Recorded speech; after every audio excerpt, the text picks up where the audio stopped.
थी। तो ये जो साथियों रचयिता है इसके वो है साथियों, नोट कर लेना सभी छात्र, वो है मुल्ला दाऊद। कौन थे साथियों?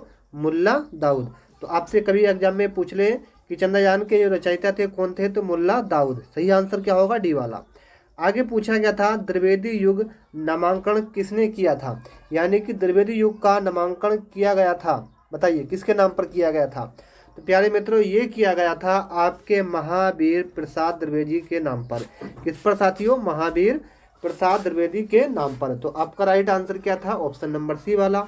ठीक है, चलिए आगे पूछा गया था, प्रश्न सही नहीं चमक रहा, इसको देखते हैं। ठीक है, ये प्रश्न, चलिए इस प्रश्न में पूछा गया था, एक दूसरे से भिन्न भिन्न नए नए विचारों एवं रचना शैलियों के जो 7 कवि प्रयोगवाद के कवि के रूप में प्रसिद्ध हुए, उनकी कविताओं के संग्रह का सही नाम क्या था? बहुत अच्छा प्रश्न है। तो वो क्या था साथियों? वो थे तार, मतलब तार शताब्द। क्या साथियों? तार शताब्द। तो आपका राइट आंसर क्या था? ऑप्शन नंबर डी वाला। ठीक है, तार शताब्द। चलिए ये प्रश्न काफी इंपॉर्टेंट था, बताइएगा अपने अपने पिंजरे आत्मकथा किसकी है, ये किसने लिखी है? तो अपने अपने पिंजरे जो साथियों आपकी आत्मकथा है ये लिखी है, नोट करते चलना, मोहनदास नेमिसराय ने। किसने साथियों? मोहनदास नेमिसराय ने। तो आपका राइट आंसर क्या था? ऑप्शन नंबर बी वाला। ठीक है, आइए साथियों ये पूछा गया था इद्र त्रिवम, क्या था साथियों? इद्र त्रिवम रचना किसकी है? तो इद्र त्रिवम रचना किसकी है ये पूछा गया था। तो ये जो रचना है मित्रों ये है आपकी किसकी है? मैत्री पुष्पा की। किसकी साथियों? मैत्री पुष्पा की। तो आपका राइट आंसर क्या था? मैत्री पुष्पा। ठीक है, चलिए आगे पूछा गया था कौन सा उपन्यास बाल कृष्ण भट्ट का है? कौन सा उपन्यास बाल कृष्ण भट्ट का है ये पूछा गया था। तो कौन सा उपन्यास बाल कृष्ण भट्ट का है? उसका नाम था साथियों सो अजान और एक सुजान। क्या साथियों? सो अजान और एक सुजान। ये किसका है? बाल कृष्ण भट्ट का। ठीक है, तो करेक्ट आंसर ए था आपका। आगे पूछा गया था गोदान उपन्यास की कथा वस्तु की कसावट में कमी आई थी, बताइए साथियों। गोदान उपन्यास आपने सभी ने पढ़ा होगा। गोदान उपन्यास की कथा वस्तु की कसावट में जो कमी आई थी वो आपकी आई थी शहरी ग्रामीण पृष्ठभूमि के दो विस्तृत और लगभग विरोधी वातावरणों को समेट लेना। तो आपका राइट आंसर क्या हो जाएगा? ऑप्शन नंबर बी वाला। ठीक है, आइए साथियों ये प्रश्न भी काफ़ी इंपोर्टेंट था। कवि केशव दास की कौन सी कृति अपने वाण्य विलंब की अपेक्षा छंदों की विविधता में भटक लगती थी? बहुत अच्छा प्रश्न है साथियों।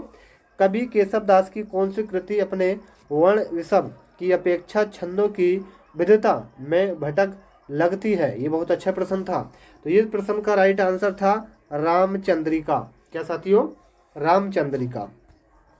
चलिए बहुत अच्छा प्रश्न था ये साथियों। थोड़ा जो साथियों वो है इसमें पूछा गया था विभानु भाव्य वे विचारित्यो गद्र सेनपति। ये कुछ वर्ण शब्द जो है साथ थोड़ा कठिन शब्द है जिसको पढ़ने में थोड़ी कठिनाई हो रही है, लेकिन ये पूछा था इसका सूत्र किसका है? ये सूत्र जो है साथियों स्क्रीन पर आप देख पाएंगे, ये सूत्र कितना बड़ा है। ये पूछा था किसका है? तो 4 ऑप्शन थे, एक था भरत मुनि, कुंदक और बमान और क्षेमेंद्र, ये था। तो मैं आपको बता दूं साथियों ये जो सूत्र था ये था आपका भरत मुनि का। किसका था साथियों? भरत मुनि का। तो आपका राइट आंसर क्या था मित्रों? आपका ऑप्शन नंबर ए बिल्कुल सही आंसर था। आगे आपसे पूछा गया था आदर्श मतलब आदर्श हिंदी शिक्षक के लिए आवश्यक है। आदर्श हिंदी शिक्षक के लिए आवश्यक है ये आपसे पूछा गया था मित्रों। इस प्रश्न का राइट आंसर क्या हो जाएगा? एक तो व्याकरण का ज्ञान, हिंदी साहित्य का ज्ञान, शुद्ध शुद्ध उच्चारण करना।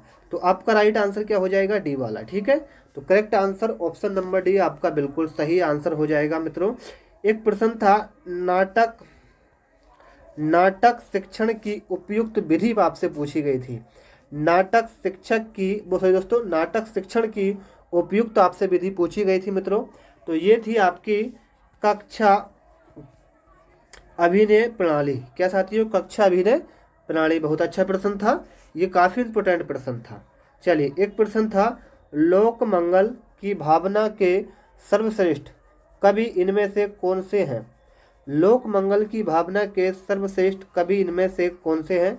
तो वो हैं साथियों गोस्वामी तुलसीदास। कौन साथियों? गोस्वामी तुलसीदास। एक प्रश्न था दंतव्य वर्ण आपसे पूछा गया था, दंतव्य वर्ण आपसे पूछा गया था। निम्नलिखित में से दंतव्य वर्ण जो आपका था वो था साथियों त्रय। क्या साथियों? त्रय था। ठीक है, चलिए एक पूछा था तत्सम शब्द। तत्सम शब्द क्या होते हैं साथियों?